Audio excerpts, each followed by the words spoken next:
Hello, my name is Patrick Lavrits, and I'm a lecturer at the West University of Timisoara, the Faculty of Economics and Business Administration, and I teach German and English at the Department of Marketing and International Business Relations. And I would like to present you now my paper. Yes, and the title of this paper is Internal Direction versus Outer Direction in Romanian and German Advertising. And for this, I have prepared also a PowerPoint presentation, and I would like to share it with you.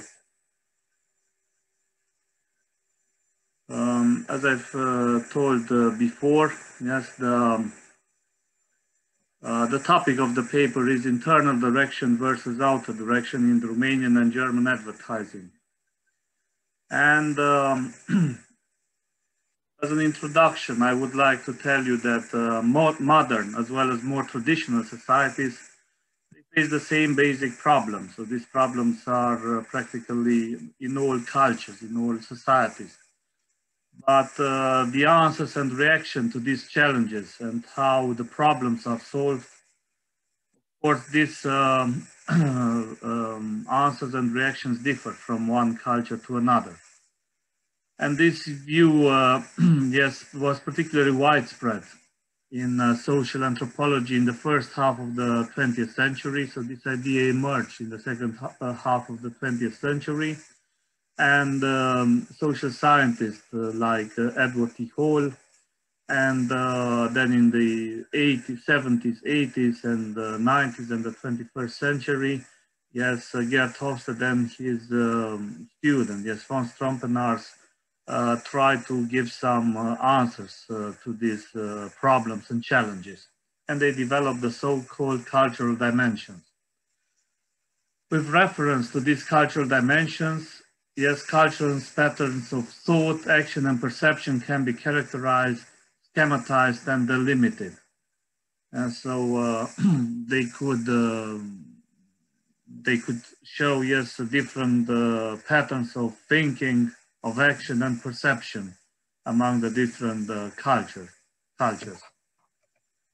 Okay, a few words about von Strompenaars. Yes, he's a Dutch researcher. As I've told before, he was a student of Gerd Hofstede, and he is a researcher in the field of intercultural communication. He has published several books on this subject, or the subject of intercultural management, and his most famous book, or his most well-known book, is Riding the Waves of Culture, Understanding Cultural Diversity in Business, where he describes, yes, the 7 dimensions of cultural differences based upon the research, yes, of Edward T. Hall and Gerd Hofstede. In contrast to Hofstede studies, the employees surveyed by Strompenaars, they do not come from a single company, but from different companies. A large number of people were interviewed as part of intercultural training programs, and also other people from international companies were included. And the respondents were usually presented with 2 or more statements from which they could choose, select, yes, the statement that was most relevant from their point of view. And so in this book, Riding the Waves of Culture, von Strompenaars, together with Charles Hamden Turner, yes, developed in 1997, yes, the 7 cultural dimensions, which in turn can be classified into 3 categories of human problems.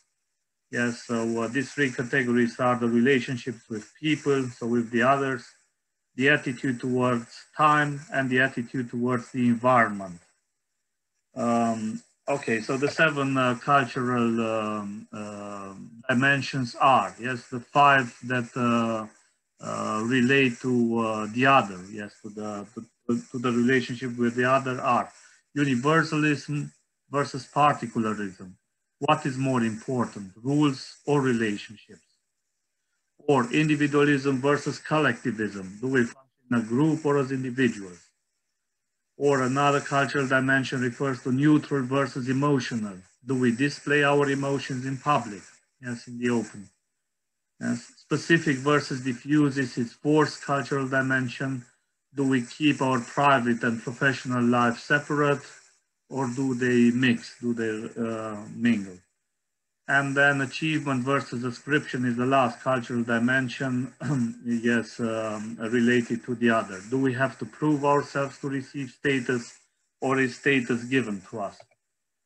And in addition to these five cultural dimensions, yes, Hamden Turner and von Strompenhaus developed also the cultural dimensions related to time, sequential versus synchronic, which is based on the research of Edward T. Hall with his monochronic and polychronic cultures or societies. Do we things one at a time or several things at once?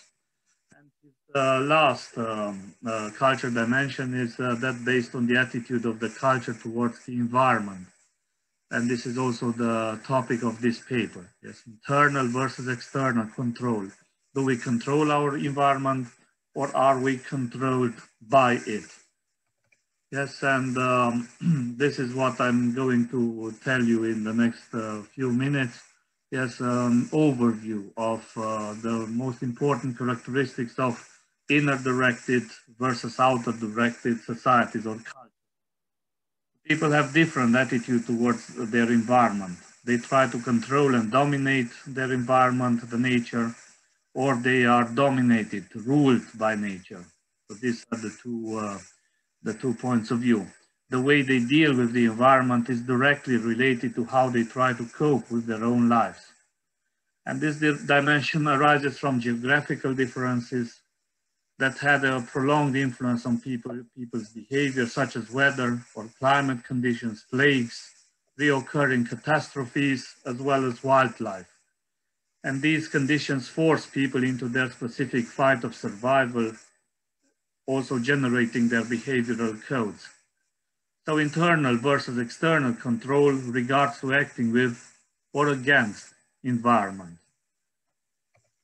The internal direction, yes, in societies or cultures that follow an internal direction, the personal, individual life is a benchmark in this culture. Yes, internal control predominates. That means that people believe that they control and also rule nature by imposing their will on it. They think of nature as a complex mechanism that is huge, but can be controlled if they have the right expertise.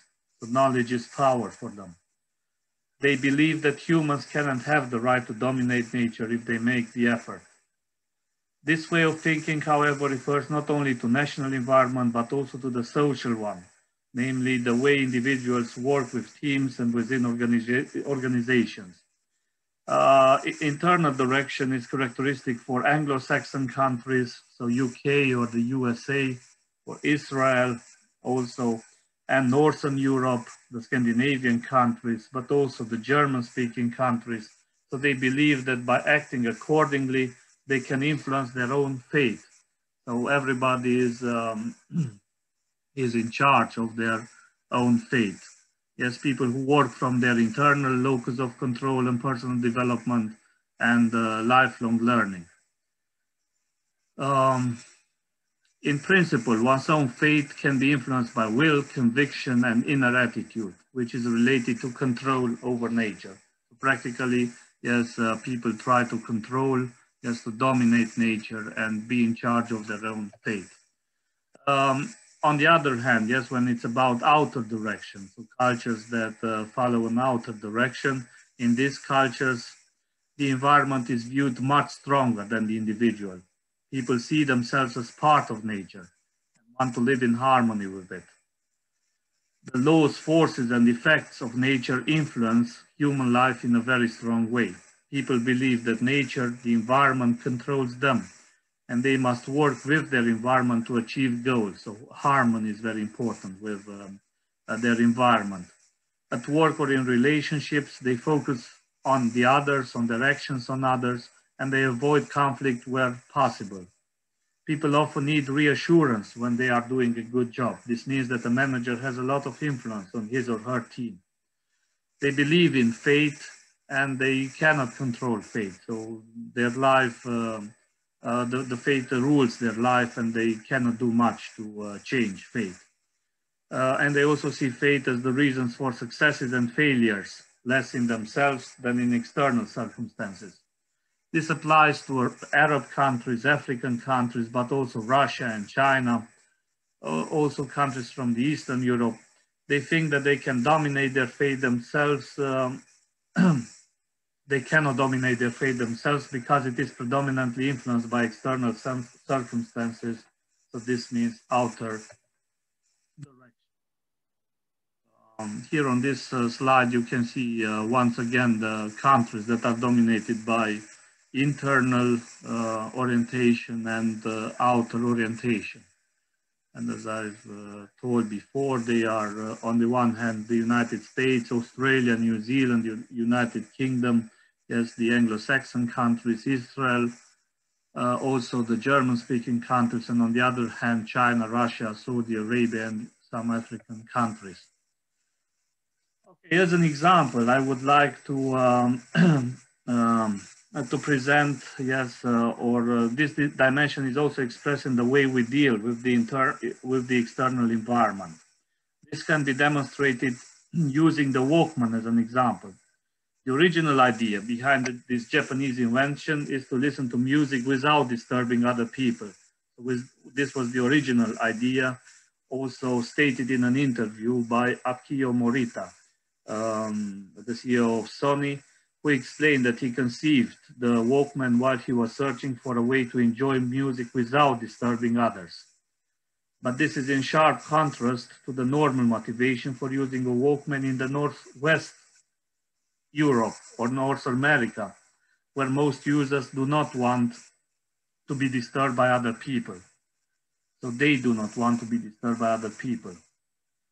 So we have, in this example, yes, a clear opposition of an internal and external orientation of two different countries.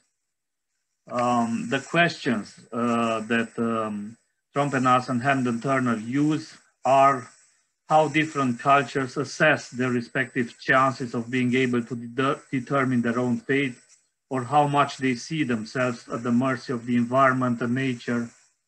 And this is answered very differently by the different nations. Another question from Trompenas in this regard relates to the attitude to be the captain of your own fate. And here we can see that only 69% of the Romanians or 70% of Romanians think that they are the captains of their own fate. When we compare it to the Norway, Israel, USA, Australia, New Zealand, Canada, UK, Switzerland, Ireland, France, where the percentage is higher than in the case of Romania. So these countries at the bottom of this table, they follow an inner direction, and on the top of this chart, we have countries, yes, Venezuela, China, Nepal, Russia, Egypt, and Saudi Arabia, and they are outer directed.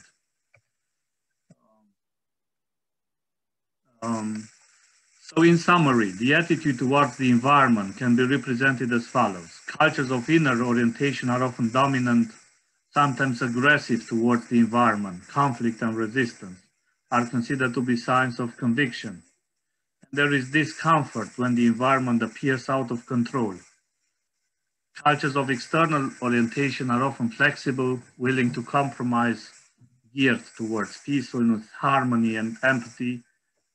And these are very important characteristics, and they can deal well with changes in nature, with cycles in nature. They can easily adapt to these changes in nature. Some words about the attitude to the environment in German or Romanian society. So pessimism and fatalism describes the Romanian inner worldview and shapes their attitude to active action. From this perspective, life is shaped in a fateful predestination. And so life has to follow a fate that is given to all of us. We think that we cannot determine the fate ourselves because it is predominantly influenced by external circumstances. This is a characteristic of outer direction.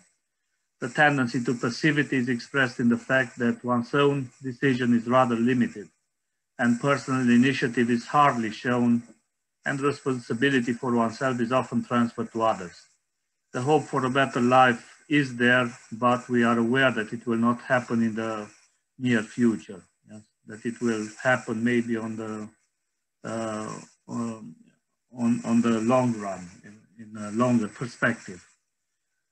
Yes, that's why we rely exclusively on short and medium term plans and deals.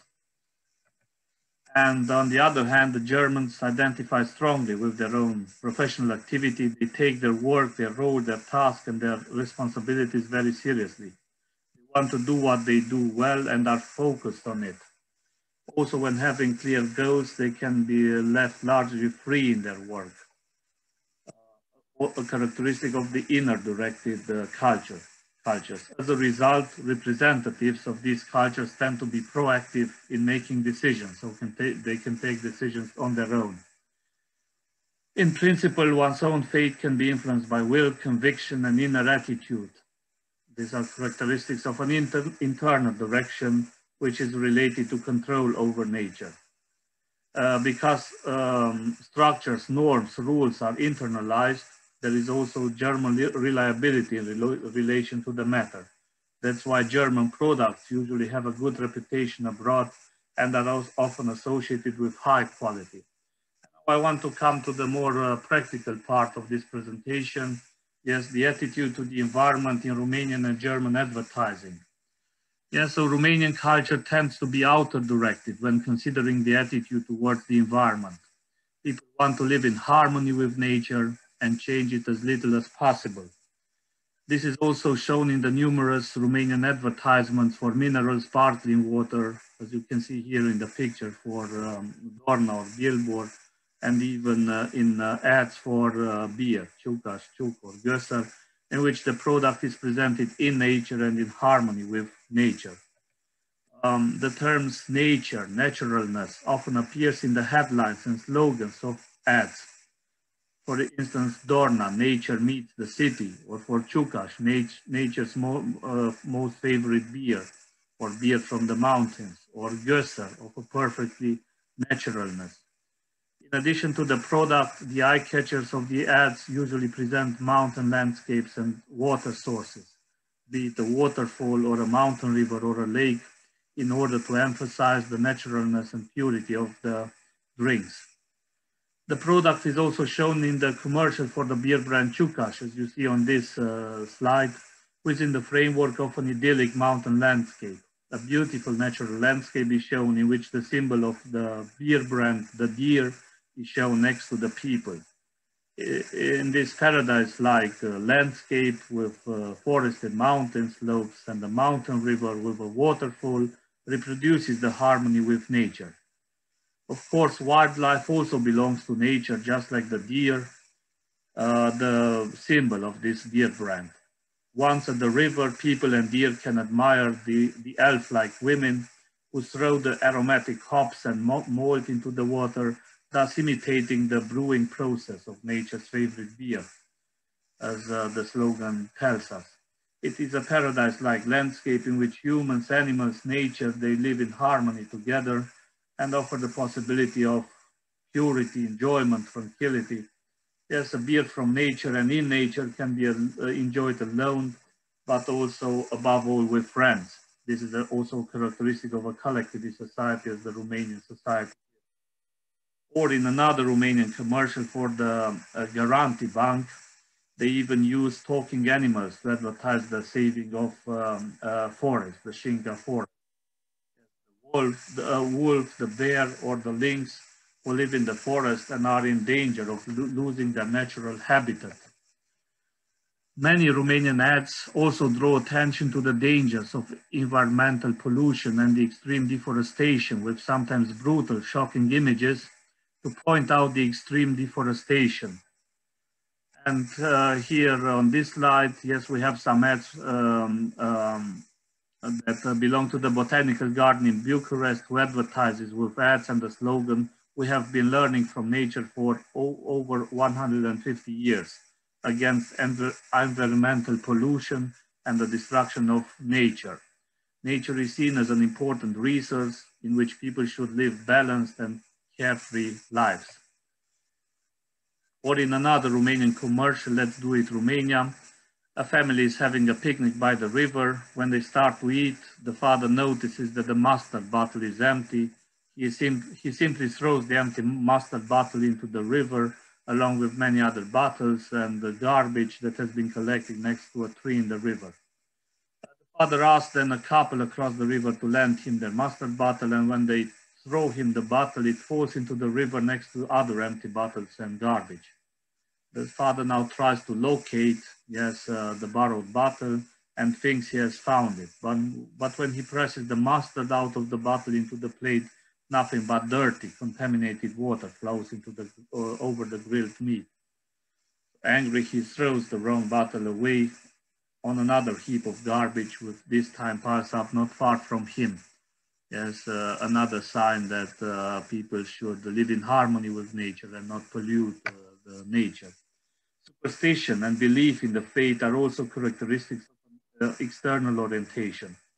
Romanian ads and commercials often feature fortune tellers, horoscopes, lucky charms, such as the horoscope to choose the right profession. May it be a specialist, a secretary, a salesman, a planner, an accountant, a boss, a designer, and so on. Or lucky charms such as a chimney sweep, a shamrock or a horseshoe. However, it is always pointed out that you do not just have to rely on these lucky charms when buying a used car or starting a career. On the other hand, the German advertisements, they highlight the outer direction of German culture. In an ad for Caritas Poverty, it shows the inner orientation of the Germans through the conquest of diseases. Mankind conquered every plague. They overcame smallpox. They developed medicine against tuberculosis and typhoid, but medicine alone cannot cope with the biggest pathogen, with poverty. Or in another ad for Mercedes, the G-Class, the people oppose the forces of nature and thus conquer nature. Three mountain hikers climb through high snow in snowy mountains, and suddenly one of them falls into a deep ravine. Their friends manage to save him in the last moment, and they have to overcome other difficulties of nature. And up the mountain, they see a person walking next to them who reaches the summit, lightly dressed, without mountain gear and without the exertion they have experienced. And this person drove her way through the mountain to the summit in a Mercedes. So with a Mercedes, you get further than you think. You can overcome nature. So members of internally oriented cultures oppose nature and try to conquer it. In summary, I can say that there are no generally applicable rules for the design of an ad, but rather a multitude of factors would have to be taken into account in order to successfully advertise the particular product.